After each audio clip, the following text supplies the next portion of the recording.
Hello everyone, welcome to my channel. My name is Xony, and today we're going to have some more stories from Reddit. But before we start, it would be so much appreciated if you would subscribe to my channel, like the video if you enjoy it, and maybe leave a comment down below. These simple clicks would mean a lot to the future of this channel and really reward the effort that I put in every day. And now, without further ado, let's go. In today's story, OP found out his wife was cheating on him with her ex after he noticed that she stopped being intimate with him for several months. Let's get into today's story. Hi everybody. When the intimacy between me and my wife ended, I posted on the Dead Bedroom sub to find out what was going on. I received great support from the community, which led me to put a voice recorder in her car. Now I have proof that our problems were not caused by the reason she tells everybody that I'm basically not enough. She does all the work around the house, etc. It's the old-fashioned pure cheating.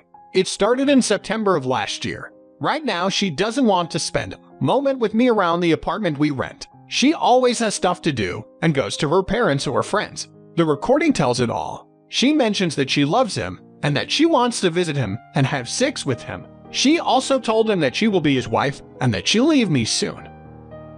Point is, she doesn't know that I know. All her family and friends don't know. They just think we have a temporary crisis. She is one of 3 sisters, Catholic, and goes to church every Sunday. We live in a small town about 20,000 people. I feel like she will file for divorce very soon. I can see she is suffering with me in the apartment and she can't handle it anymore. Her body language and total lack of any conversation shows it. She wants me out soon so that there will be some time when I'm gone. And then within 2 years, the affair partner will move to the small town to live with her and our house and my 2 little boys. In the recording, she mentioned she will give him 2 years to come back to our country. People will understand that she needs a father for her kids and won't complain. The affair partner is her first boyfriend. They were together for 7 years before she married me. We are 9 years together. The affair partner is living abroad but visits our country frequently. Update: I met with the attorney and learned some significant things. It turned out going the burn her world way would not be so smart. The reason for that is that we have kids and I have to co-parent with her for the next 15 to 16 years. Another reason: I have a lot of respect for her family and I don't want to get them involved in the divorce as witnesses. After our conversation, the attorney sent her papers. They were set to be delivered right after Easter in Poland. It lasts 2 days. Here, it was Sunday and Monday. Yesterday, Tuesday, I had a day off work and I was taking care of my 1-year-old son. She went to work to the capital city 1 hour away. In the meantime, my brother helped me take all my stuff from the apartment and put it in his car. The postman delivered the divorce papers so we could divide everything like civilized people and divorce amicably. The paper states that she is in a relationship with this guy first and last name, and it's the reason the divorce will happen. The evidence I have will serve as leverage when establishing child support, etc. When she entered the house, I told her that I know everything and had irrefutable proof. I'm deeply wounded by it and she needs to contact my lawyer. Then I gave her the divorce papers and left to visit her parents. Of course, she started asking what I know and denied everything. Her parents were in shock, but believed me. I recorded it all, just like my attorney ordered me to do. It started with my questions. If they think I'm a good, caring husband and father her. They approved, and now she can't use them as witnesses against me in court. Like I said, they believed me and understood it's a horrible thing she's done, and she destroyed everyone's life. I thanked them for understanding and went to the capital city. In the meantime, I called one friend, and he took care of distributing the news to her friends. 2 hours later, my brother-in-law called me and informed me that she admitted she's been cheating on me with the affair partner, but she didn't admit to actually having sex with him. He informed me that everybody is on my side, and she destroyed our family. He told me her sister visited my soon-to-be ex-wife and told her how evil she is. But in the end, he told me that everything can be saved, that he also cheated on his wife. She forgave him, and now they are very happy. Then her father called and also admitted that it's completely her fault and she doesn't realize what she's done. He told me the affair partner will never enter his house and that he will stop financially helping the soon-to-be ex-wife. He even called the affair partner, but he didn't pick up. In the end, he said he believes it can be saved. Finally, Her other sister sent me a text telling me that she fully supports me, but again, she believes it can be saved. I don't like that at all because I don't believe it can be saved. I'm positive about it. I'm afraid they will cling to the fact that I don't have some sort of sex tape of them and my reasons are not enough to leave her. I have recordings of her saying sexual things to her affair partner. Here's another update. Many of you told me that now that the papers have been served, she is going to start crawling back in order to save her face in front of the family and to get me back because she needs a lot of help with our 2 little boys. Well, it happened. She started writing to me on the Messenger app. All of the messages were a variation of "I can't imagine my life without you. I love you and only you. We're waiting for you and love you very, very much." And that is it. It's been 5 weeks, and she hasn't called me once and hasn't visited me once. She had many occasions literally driving by my parents' house where I currently reside, only messenger text. So far, her family has started to communicate with me much more frequently. Her father called me twice. Her mother sent me a dozen texts with some links to Christian pages where they teach about forgiveness. Her one sister texted me and told me she's very sorry and it's all because my wife has been possessed by some evil spirit. Her other sister expressed how my wife ruined our family and doesn't expect me to come back to her. My brother-in-law even came over and took me out for a beer. He wasn't trying to be persuasive at all, just like conversation about what happened and what will happen in the future if I won't come back. Basically, all of these talks were like, "We can't believe she did what she did. We would like you to come back to her, but we understand if you won't do it." However, the day arrived when I made up my mind, and my lawyer told her lawyer that I decided that I'm not able to forgive her infidelity and I want a divorce.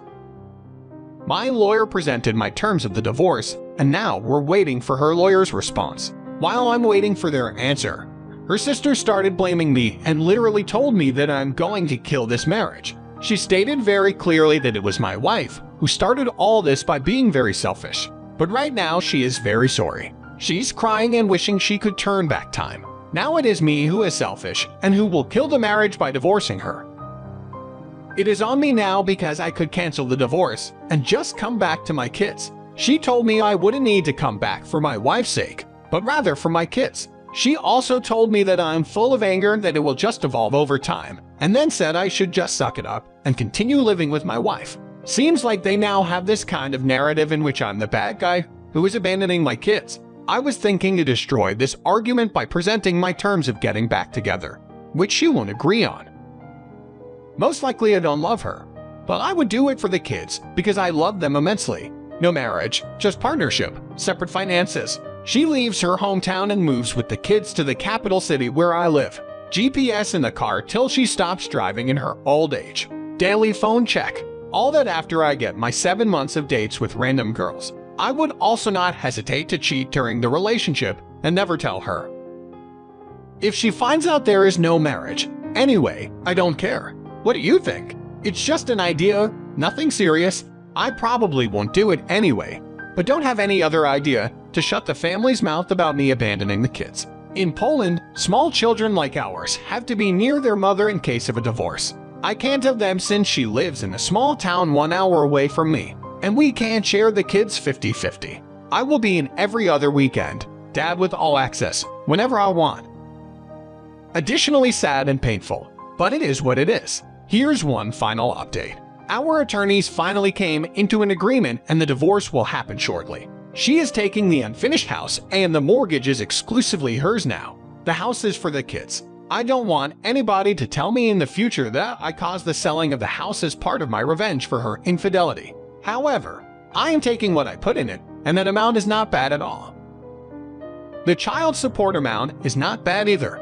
Plus, we agreed that she will be dropping the kids off at my place in the capital city every other weekend. I'll just have to drive them back now. I see my kids almost every weekend, but it is not enough for me. It causes me so much pain that I can't handle it sometimes. I just can't allow for my 1- and 3-year-old boys. I just wish I could have them.